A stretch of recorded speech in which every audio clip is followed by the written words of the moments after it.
বাবালে ওলে ওলে বাবালে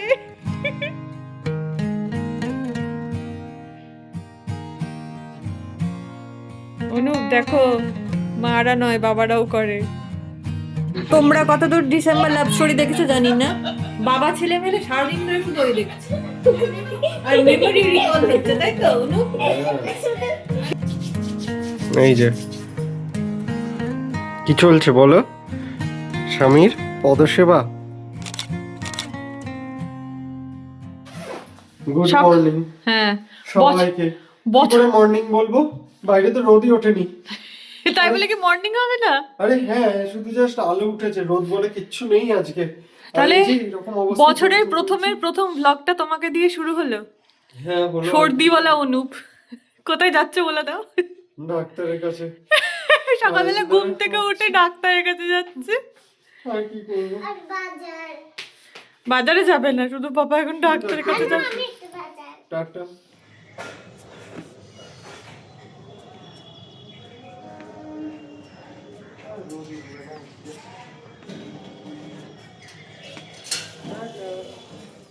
ডাক্তার দেখানো ফিরতি পেয়ারা এনে হাজির হয়েছেন একজন। খাও খাও।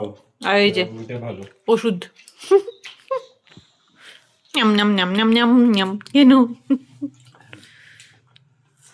তোমরা কতদূর ডিসেম্বর লাভ স্টোরি দেখেছো জানি না, বাবা ছেলে মিলে সারাদিন ধরে শুধু ওই দেখছে আর মেমোরি রিকল হচ্ছে, তাই তো অনুপ? সেই টুপি অনুপ তোমার, সেই টুপি সেও ছাড়তে পারবেন। 1:40 বাজে, এখনো অবধি চারপাশ কুয়াশায় ভর্তি। কি অবস্থা বলো দেখি। ওই দেখো পাপার শরীরটা খারাপ বলে একজন যত্ন করছে। হয়ে গেল?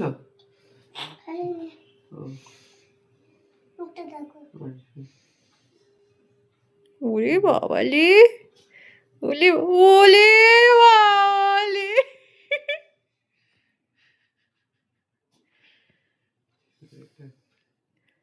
অনুপ দেখো মারা নয় বাবারাও করে।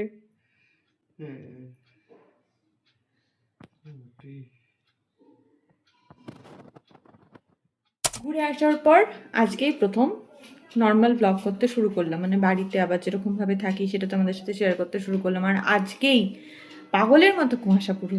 এই কদিন কিন্তু রোদ ছিল, জামা কাপড় কেচেছি, যা যা জামা কাপড় নিয়ে গেছিলাম মোটামুটি সব শর্টে করার পরে অনুপেরও তো শরীরটা বেশ খারাপ, দেখলেই সকালবেলা দেখালাম। এখনও উপরে আছে, একটু বাদে রাতে রান্না হবে। একটু ভাবছি স্যুপ করব।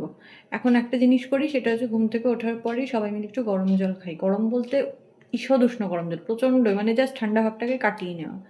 তারপর যা নর্মাল খাওয়া দাওয়া সেগুলো চলে। তো সেটা হয়ে গেছে, আমি চা নিয়ে বসেছি। একটু পরে একটু স্যুপ করব, সবাই মিলে খাবো। আর তারপর রাতে আবার রান্না। এখন না রান্নাঘরটাও ভালো লাগছে, মনে হচ্ছে রান্নাঘরেই বেশি সময় কাটাই, ওটাই ভালো জায়গা।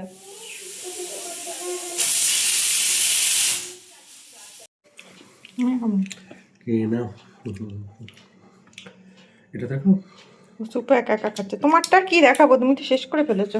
হ্যাঁ থ্যাংক ইউ এত সুন্দর একটু স্যুপ করে দেওয়ার জন্য। Welcome welcome. যেই শুনেছি আজকে অন্যরকম কিছু একটা মাংস রান্না করবো, অমনি চলে এসছে হেল্প করতে। নাক দিয়ে জল পড়ে যেন লবণের মাত্রা বেড়ে না যায় তরকারিতে। এই দেখে মশলাগুলো একটু পুড়িয়ে বেটে তারপর চিকেনটা করবো।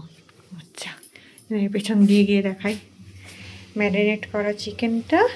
এই যে এরকম করে আমি সামান্য একটু তেলের ওপর মাংসটা দিয়ে, গ্যাসটা দেখো অনেকটা কমানো থাকে, এতে কি হয় মাংসর যে নিজস্ব জল সেটা বেরিয়ে গিয়ে নিজেই সেদ্ধ হয়ে যায়, আর মাংসর একটা আষ্টে গন্ধ যেটা লাগে অনেকের ব্রয়লারে সেটা থাকে না, তাই তো স্যার? তোমার রেসিপি তুমি জানো। এই দেখো মশলাটা বেটে এরকম দেখতে হয়েছে। একটুখানি আলোটা দেবে মিস্টার চক্রবর্তী। এই যে আর চিকেনটাও এই অবস্থা, পুরো ড্রাই হয়ে গেছে, সিদ্ধও হয়ে গেছে, তেলও বেরিয়েছে চিকেন থেকে। এই তেলেই আমাদের পরবর্তী রান্না হয়ে যাবে। কালে যন্ত্রণার কোনো শেষ নেই ভাই, শুধু রান্না করার পর দুনিয়ার বাসন মাজা, মানে আমাদের বাড়িতে যে পিসিমণি বাসনগুলো মেজে দেয়, সেও বোধহয় এত বাসন মাজে না একসঙ্গে যতটা রাত্রেবেলা আমাকে মাজতে হয়। সেসব তো হলো। তারপরে জল গরম করে রাখা, তেলে রসুন কালো জিরে দিয়ে, না না ফোড়ন দিয়ে না, গরম করা। কারণ এই যে এই দুটো ব্যক্তিত্ববান মানুষের পায়ে না লাগালে এটাতে ব্যক্তিত্ব শূন্য হয়ে যাবে। নাক দিয়ে হুড় করে জল পড়বে, কোথায় গিয়ে পড়বে। হ্যাঁ হ্যাঁ, তোমাকেও দেবো, কোথায় গিয়ে পড়বে সেটা জানেন না। এই যে কি চলছে বলো, স্বামীর পদসেবা। দেখো দেখো, আমি ভাগ্য করে বউ পেয়েছি। আসলে ঠান্ডা লেগেছে বলে আমার জন্য করে দিচ্ছে। কখন শুতে পারবো, তার মধ্যে আমার অবস্থা ভাবো, পুরো তেলি বুড়ি হয়ে রয়েছি না।